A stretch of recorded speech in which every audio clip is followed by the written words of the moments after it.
For my 3-minute thesis, I'm going to talk about the work that I'm doing in Dave's lab, which is essentially how can we fix a broken heart?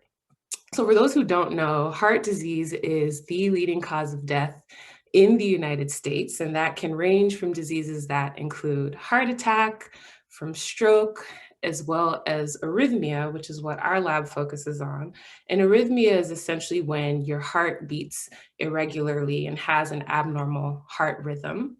And that can subsequently lead to your heart beating out of control and leading to sudden cardiac death. So I want everyone just really quickly, if you raise your hand, either one, and put it on the center of your chest, pause for a few seconds, you should be able to feel your heartbeat. And if you can't, you can take 2 fingers, bring them just below your jaw to feel your pulse, which is a result of your heart beating effectively.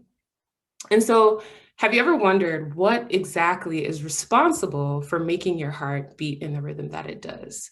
So we all have this electrical impulse or signal that starts in a region of our heart and follows a specific path.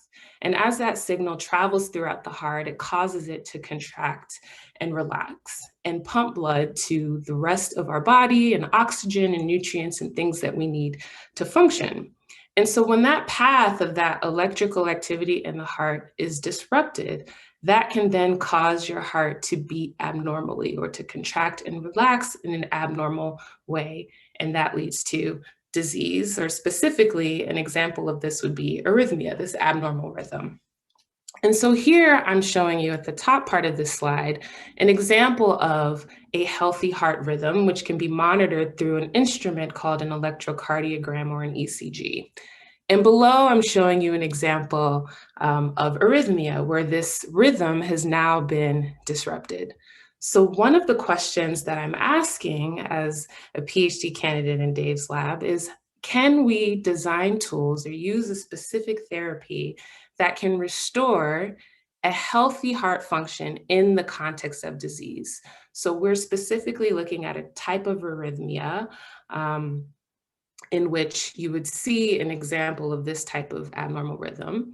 I go into the lab and I use actual heart cells derived from a patient that has a type of arrhythmia that we're interested in. And I test whether these therapies or these tools that we're designing can indeed restore a healthy heart rhythm and therefore restore healthy heart function. So I'm trying to find a way to fix a broken heart. Thank you.